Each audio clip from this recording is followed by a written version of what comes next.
In the deep silence of the night, the Karsa Foundation boat slowly drifted towards the mysterious black mist in the deep blue sea. Captain Wagner's face was drenched in sweat. He could clearly see his own doom. What is happening? Why are none of the boat's electronic functions working? Sukesh, please try to turn the boat. Just then, Nayak, a 25-year-old cleaning man who had been lying motionless for a long time, sat up and said in a strange voice, "Captain, your game and your men's is over. That mist will not spare anyone." His face resembled a witch, completely white, with completely black eyes. As he spoke, he lunged and sank his sharp teeth into Captain Wagner's shoulder. The deep blue sea echoed with Captain Wagner's scream. Sukesh, the boat's vice-captain, mustered courage and pushed Nayak off the boat. Nayak's swaying body fell with a splash into the sea water. About a few hours before this incident, a boat was cruising the sea west of Mumbai, piercing the silence of the night. It was a perfect time for deep-sea fishing. Occasionally, something would break the silence of the miles of ocean. It was the blaring horns of large ships, lost in the faint sound of waves and wind. A Karsa Foundation ship was sailing north. Captain Wagner and his assistant, Sush, were on board. Looking north, Captain Wagner said to Sukesh, "I told you, Sukesh, by heading north, we can save at least 5 hours. And look, that's exactly what happened, we can join our team in just 2 hours." But there was something out there, like a tune. What could it be? The ocean stretching northward seemed even more eerie in the darkness. The thick, black fog seemed mysterious. Looking at the black mist, Sush said nervously, "Sir, this is a shortcut, but I've heard from the locals that going that way is very dangerous. Anyone who goes into that black mist never comes out." "Oh, this is all nonsense. The illiterate fishermen here have spread baseless rumors. There's nothing there." The black mist, Nayak, who cleaned the boat, was under a kind of hypnosis. The three of them stared at the mist, their attention failing to reach the deep, mysterious waters of the ocean, where some unknown figures floated alongside their ship.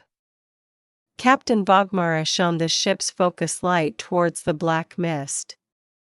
But the focus light seemed to disappear into the darkness. Nothing could be seen beyond the mist.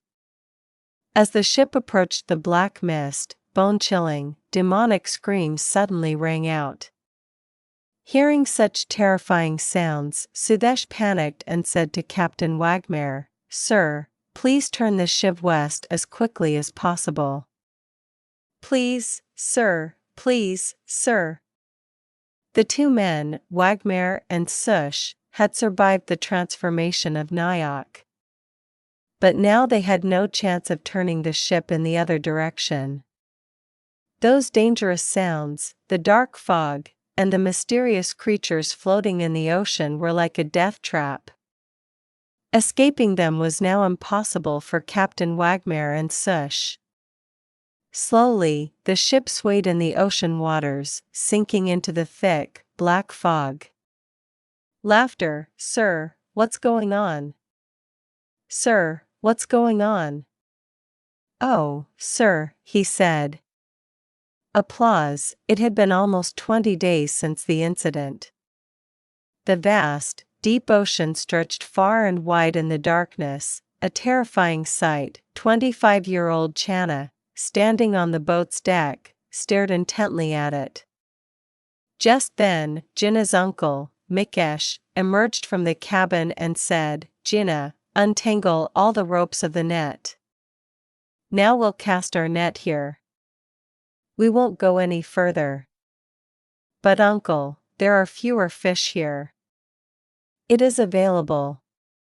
Babu was telling me that a 2-hour journey north offers a lot of fish. We should go and see it. Who knows, we might even make a big profit. Look, don't fall for Babu's words. He's a total sycophant. There's a thick fog in the north at night. Boats that cross it never return. But what lies beyond that fog, Uncle?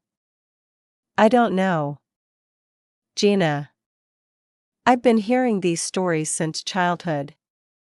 Many people from the village, lured by the prospect of more fish, crossed it but never returned. Anyway, I'll slow down the boat. You quickly untie the net ropes. With that, Mahesh went inside the cabin to slow the boat.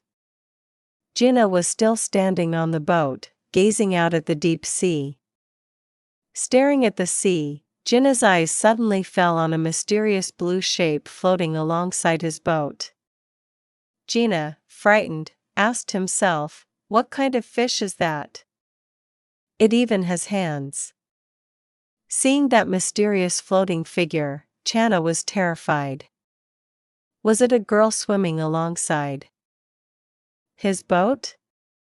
Chana was still pondering this when Mahesh came out of his cabin and said, "I told you, Chinna, to untie the ropes of the net. You're still standing here, Uncle." "I was just about to untie the ropes of the net when I saw a large fish swimming in the sea, with hands." "You idiot. Fish have many hands." "It must have been an octopus, which you thought was a fish with hands." "Okay, just do what I told you.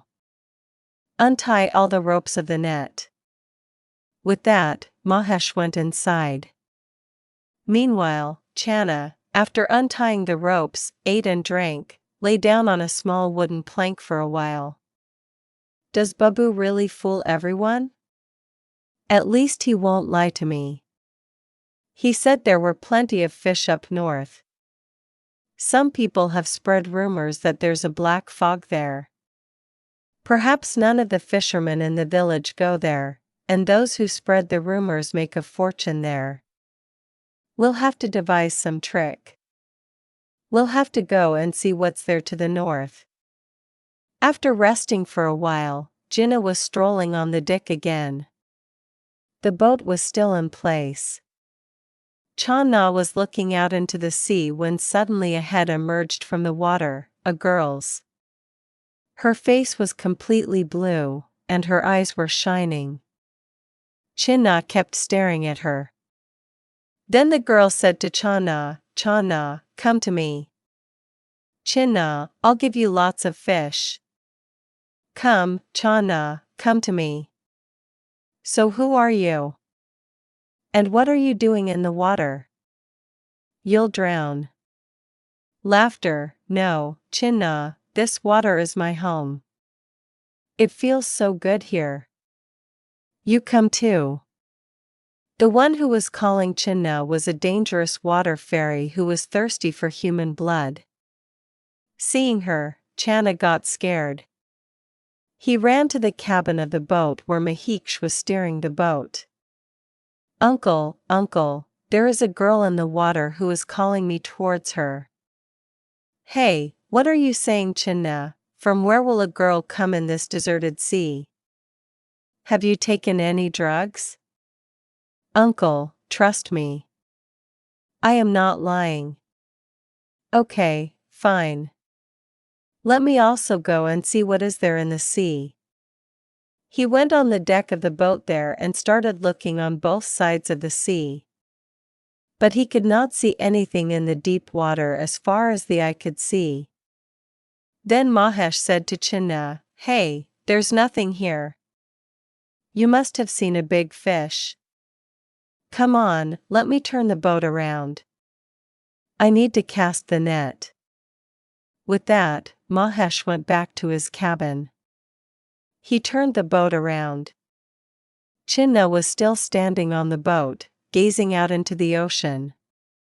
Just then, the mysterious mermaid poked her head out of the water again. Come, Chinna. Come to me. I'll take you to that place. I will take you beyond the dark fog where there are many fishes. Will you come with me? Laughs, I am not going anywhere. I do not want many fishes. You are very scared, Jinna. Just look into my eyes. You will understand everything. Just look into my eyes. Channa started looking into the eyes of that mermaid. Her eyes were shining. There was a strange hypnotism in her eyes. Channa kept looking into the eyes of that mermaid with his eyes wide open.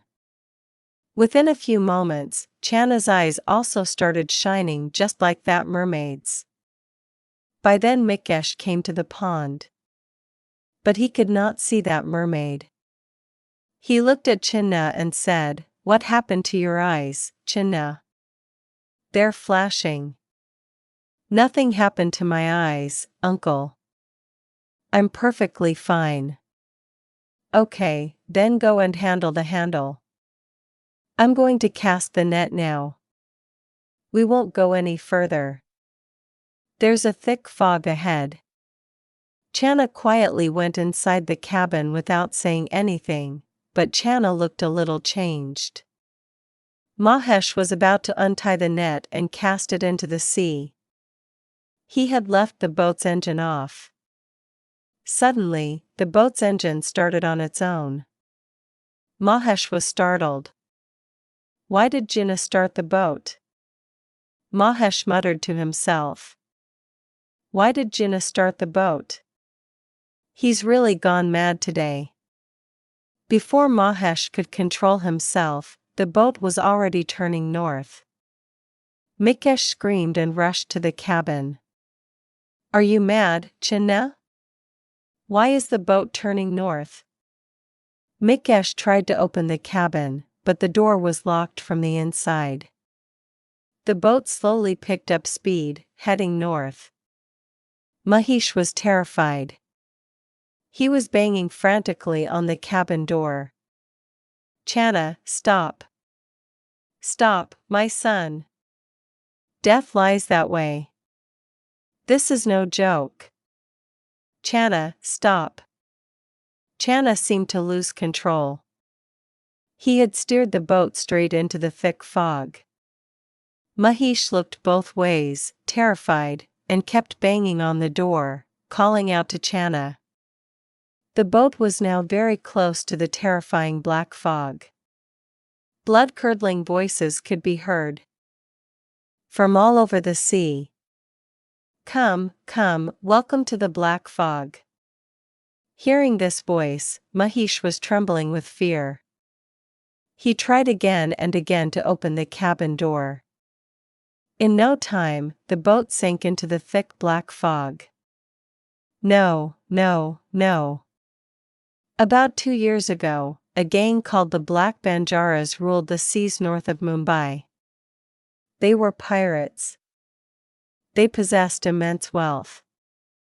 But intoxicated with wealth, the leader of the Black Banjaras began attempting to capture evil mermaids. Several members of his gang convinced him that evil mermaids were extremely dangerous and that their curse could destroy us all. But the leader cast a net and caught one. As soon as the mermaid landed on the ship, her body transformed into black smoke, which surrounded the ship. The Black Banjara's ship never emerged from the black mist. They all died in it and became devils. And even today, any ship that ventures into that mist never emerges. Friends, if you liked this story, please subscribe to us.